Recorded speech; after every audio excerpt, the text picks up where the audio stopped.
Today, we're diving into one of the most famous and, honestly, most powerful dialogues in all of Buddhist literature. But this isn't some dry philosophical debate. No, this is the story of a king, a man who has everything, who is on a desperate search for a real, tangible answer to a very simple question. What's the point of it all? So let's set the scene. You've got King Ajatasattu, the powerful ruler of Magadha. He's sitting up on his palace rooftop. It's a gorgeous, perfect moonlit night. He has every luxury you can imagine at his fingertips, but inside, he's restless. He's got all the power, all the wealth, and yet he turns to his court and asks, who can we possibly go see tonight that might finally bring our hearts some peace? You see, the king isn't just looking for some comforting words. He's looking for something specific, something he can see and feel for himself. So while his ministers are suggesting all these famous teachers, the king lays out his problem. He says, look, think about it. Craftsmen, potters, weavers, barbers, they all enjoy the visible, tangible fruits of their work. They get paid, they support their families, you can see the benefit. So his question, his really urgent question is, can anybody show me a similar, visible fruit of the contemplative life? What is the immediate payoff, right here, right now? Well, his physician, a man named Jivaka, suggests they go see the Buddha. So the king sets off. But as he gets close to this mango grove where the Buddha's staying, he's hit by this deep, profound silence. And he gets scared. I mean, there are over 1,000 monks there, and you can't hear a single cough, not a whisper. He knows right in that moment that this teacher is going to be different. But before this meeting, the king had already been down this road. He'd posed his exact same question to other masters, and, well, he shares that history of disappointment. He'd already talked to 6 of them, in fact. 6 of the most renowned thinkers of his time. He'd asked every single one for a tangible, visible fruit of their path. And every single time, he got nothing but frustration. Instead of a practical benefit, he was handed these big, abstract doctrines: amoralism, fatalism, materialism. Not a single one of them gave him a straight answer to his very practical question. And the king just summed up his frustration so perfectly with this analogy. He said asking these teachers for a practical benefit was like asking them to describe a mango. And instead, they start talking about a breadfruit. They weren't even in the same ballpark. He felt completely, totally unheard. So after telling this whole backstory of disappointment, the king finally asks the Buddha the same question. And instead of some abstract doctrine, the Buddha gives him a step-by-step answer, a ladder of tangible fruits, starting with the simplest and going all the way to the most profound. And the Buddha's first answer is just genius. It's so brilliant because it has nothing to do with karma or rebirth or anything esoteric.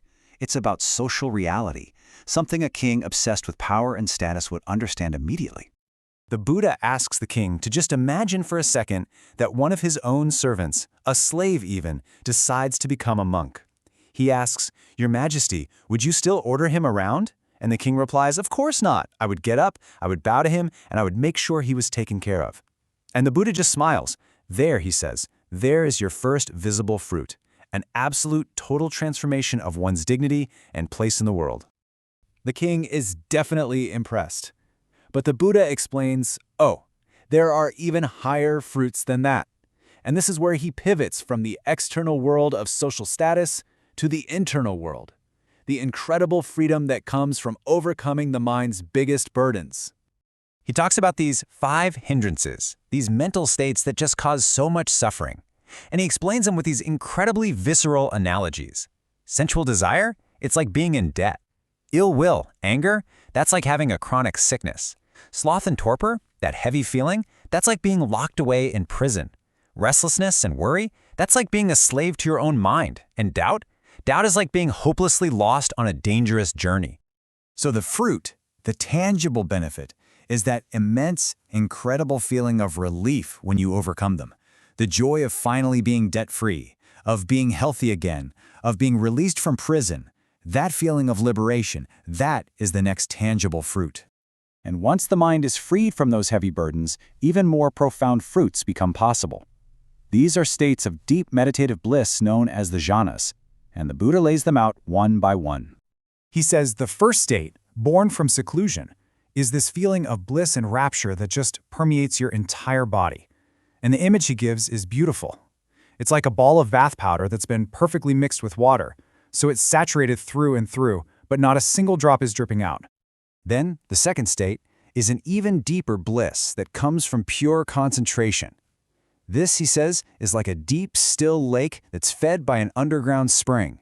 The cool water just wells up from within, a completely self-sustaining joy. In the third state, that energetic rapture fades away, and what's left is this gentle, peaceful happiness. The feeling is like lotus is growing in a pond, completely drenched and saturated from their roots all the way to their tips in cool, peaceful water. Just total, serene saturation. And finally, there's a state that's beyond even happiness and pain. It's pure, bright equanimity. The mind is perfectly still, and the image for this is so simple, it's like a person sitting completely covered from head to foot in a clean white cloth. Total purity, total stillness. You can just imagine the king listening to this. He's absolutely captivated. The Buddha didn't give him some dogma to believe in. He gave him a clear, practical path of real, tangible benefits. And the king's reaction? It's immediate and it is powerful. The weight of the Buddha's words just cracks him wide open. And he confesses the terrible crime that's been haunting him, the real source of all his restlessness. He murdered his own father to seize the throne. And in that moment, he's not a king talking to a teacher anymore. He's just a broken man, desperate for some kind of redemption. The Buddha accepts his confession, and the king leaves, obviously deeply changed, committed to this new path. But the story doesn't end there. After he's gone, the Buddha turns to his monks and delivers this final, poignant, sort of coda to the whole evening. The Buddha reveals this bittersweet truth. He says the king's heart was so open and the teaching was so potent that if he hadn't committed that terrible act, if he hadn't killed his father, he would have attained a profound state of enlightenment right there on that very spot. It's a stunning testament to the power of the teaching and a tragic reminder of the weight of our actions. So, we're left with the king's question, which is just as relevant today as it was thousands of years ago, right? In our world of constant pings and notifications and pressures, what are the real, visible, tangible fruits of turning inward and just examining our own lives? What does it actually feel like to be free from debt, to be released from that inner prison, or to finally feel like you've arrived home safely after a long, dangerous journey? It's a question that is absolutely worth asking.